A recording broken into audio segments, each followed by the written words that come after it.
You've been removed from Family Red Heart by admin. I texted my mom. Why? Her response. Your promotion makes everyone uncomfortable. You make more money than your father and brothers. Focus on your career instead of family. They removed me for succeeding. 3 months later, my company announced acquisitions. My father's company was number 3 on the list, and I was assigned as lead integration manager. Before we continue, make sure you subscribe, like, and share this story, because what happens next will leave you absolutely stunned. You can't be serious. I stared at my laptop screen in my corner office at Summit Capital, reading the acquisition announcement that had just gone out company-wide. 3 mid-sized manufacturing firms were being acquired as part of our expansion into the Midwest market. Number 3 on the list, Bennett & Sons Manufacturing, Cincinnati, Ohio. My father's company. The company where my brothers Tyler and Mason worked. The company that had been in our family for 37 years. The company that had been slowly failing for the last 5. And I, recently promoted to Director of Acquisitions at 29 years old, was assigned as the lead integration manager. My phone buzzed. My boss, Sandra Chun, Senior VP of Corporate Development. Sloan, congratulations. The Bennett acquisition is your first lead. I'm assigning you because of your manufacturing background and your track record. This is a big opportunity. Sandra, Bennett & Sons is my father's company. Silence. Then, your father owns Bennett & Sons? Yes. I should have disclosed this earlier, but I never thought. We don't talk anymore. My family cut me off 3 months ago. Cut you off? They removed me from the family group chat because my promotion made them uncomfortable. I make more than my father and brothers now. Apparently, that's unacceptable. Another pause. That's unfortunate. But from a business perspective, this could actually work in our favor. You understand the company culture. You know the players. Unless you feel it's a conflict of interest. Did I? Was it a conflict to be put in charge of acquiring and restructuring my father's failing business after he'd disowned me for being too successful? No conflict, I said. I'll do my job professionally. Good. First integration meeting is Thursday. Get prepared. This is going to be high profile. After she hung up, I sat in my office and tried to process what was happening. 3 months ago, my family had kicked me out for making $180,000 a year as a senior acquisitions analyst. $20,000 more than my father's salary as owner of a struggling manufacturing firm. Now I was making $240,000 as a director, and I was about to be their boss. The universe had a twisted sense of humor. I didn't tell anyone in my family. They'd find out soon enough when Summit sent the formal acquisition notice.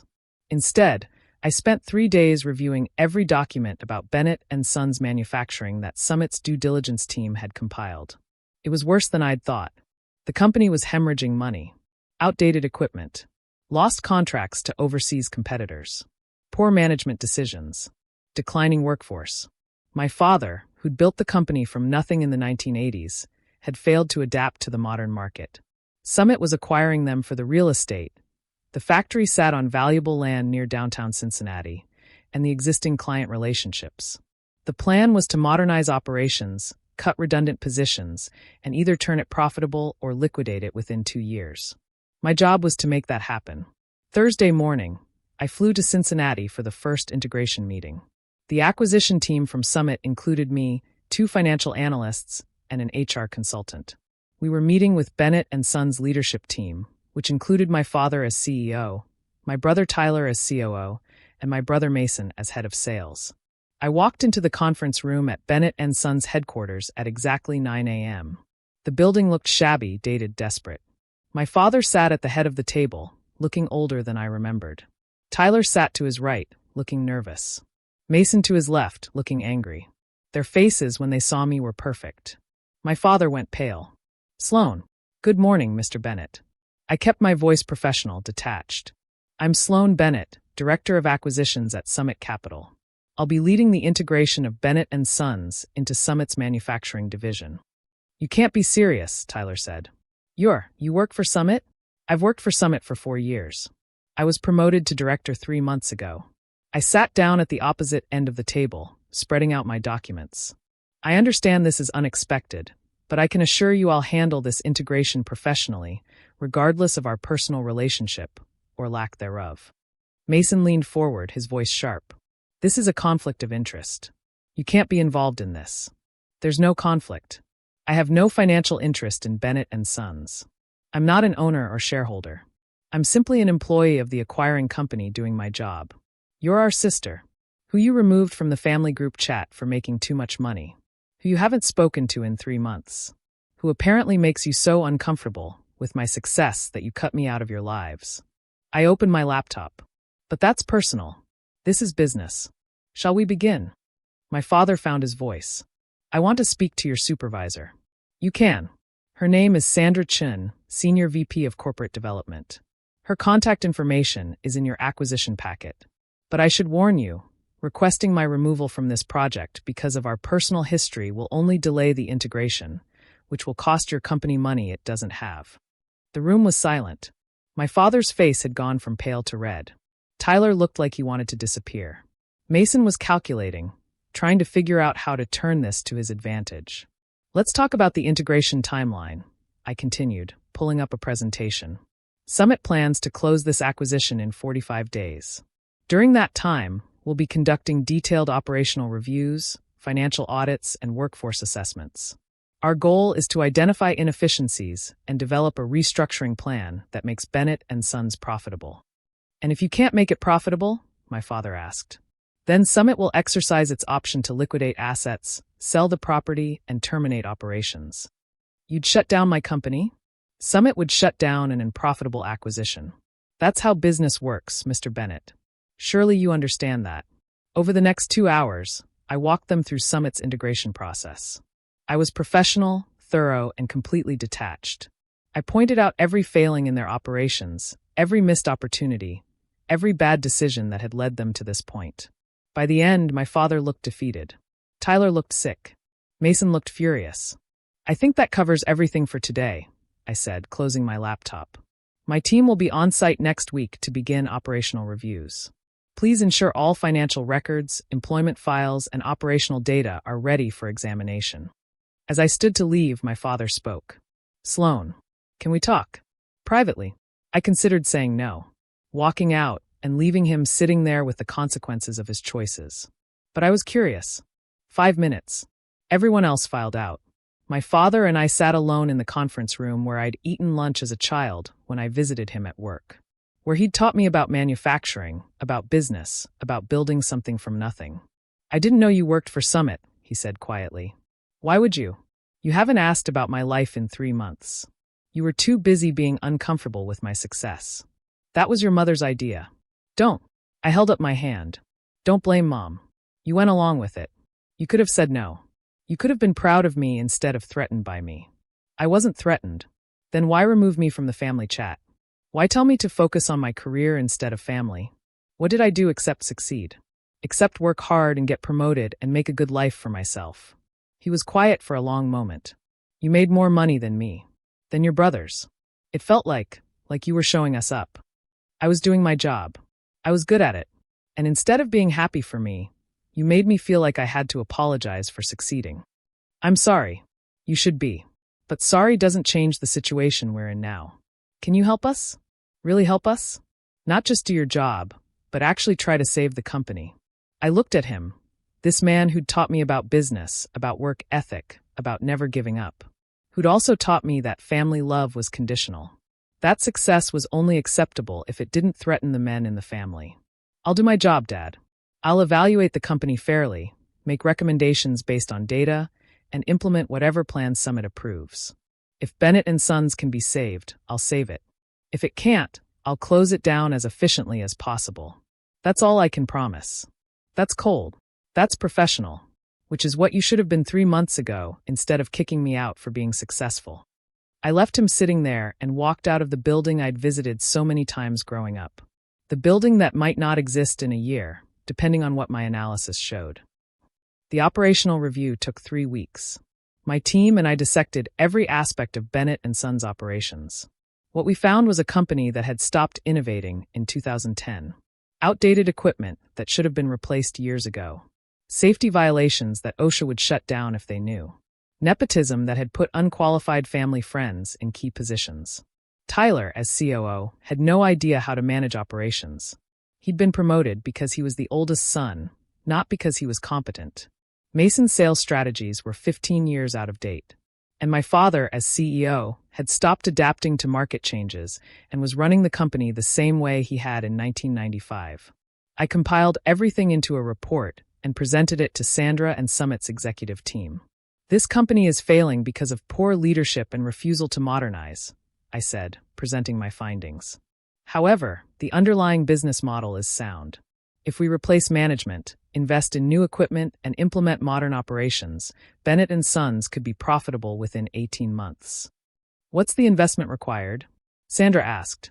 $8 million in equipment upgrades, $2 million in facility improvements, and approximately $1 million in workforce restructuring and training.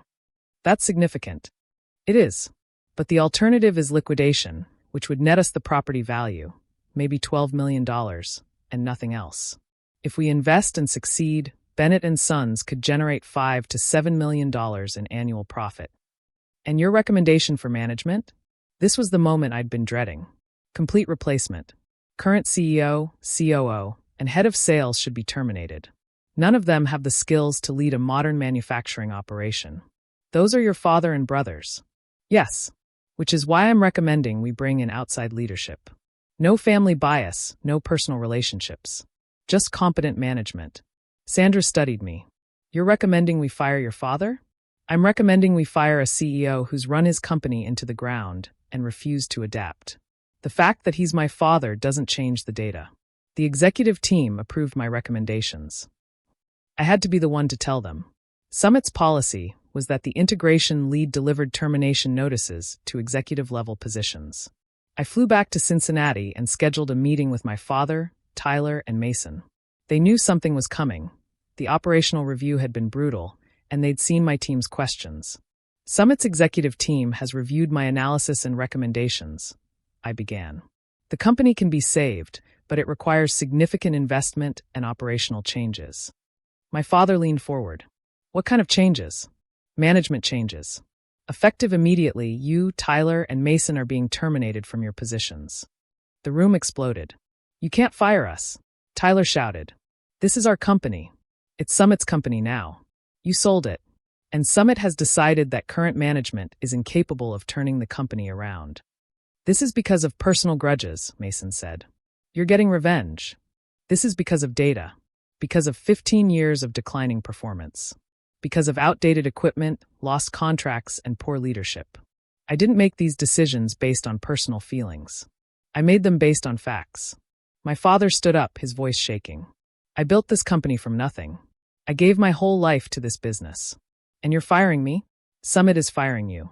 I'm just delivering the message. You could have fought for us. You could have recommended something else. I could have. But that would have been dishonest. The truth is that Bennett & Sons is failing because you refuse to change. You're still running a 1990s company in a 2024 market. That doesn't work anymore. So this is payback for removing you from the family chat. No, Dad. This is business. The same business you taught me. The same principles you drilled into my head. Make decisions based on data, not emotion. Cut losses when necessary. Adapt or die. I stood up. You forgot those principles somewhere along the way. I didn't. What happens to us? Tyler asked quietly. You'll receive severance packages, 6 months' salary and benefits. Summit will assist with job placement if you want it. And you'll be released from any non-compete agreements since this is a termination without cause. Without cause? Mason laughed bitterly. You just spent 20 minutes telling us we're incompetent. Incompetent for this specific role at this specific time. That's not the same as being fired for cause. You'll leave with your reputations intact and recommendations if you need them. I left them sitting there, stunned and betrayed. And I felt nothing. No satisfaction, no guilt. Just the quiet competence of someone who'd done her job well. Bennett & Sons was restructured over the next 6 months. New management was brought in. Equipment was upgraded. Safety violations were corrected. Workforce was retrained. Within a year, the company was profitable. Summit's investment was recovered within 18 months. By year 3, Bennett & Sons was generating $6 million in annual profit and had become one of Summit's most successful acquisitions. I was promoted to VP of Acquisitions at 31, the youngest VP in Summit's history. My family still doesn't speak to me. My mother sends occasional emails about how I destroyed my father. Tyler found a job at a smaller manufacturing firm, making half what he made before. Mason started his own sales consulting business that's struggling. My father retired and refuses to acknowledge my existence. And I'm okay with that, because I learned something important. Success doesn't require family approval. Boundaries don't require permission. And sometimes the best thing you can do is the job you were hired to do, regardless of who it affects. They removed me from the family chat for succeeding. I responded by saving their company, after firing them from it. That's not revenge. That's just business. They taught me that. I just learned it better than they did.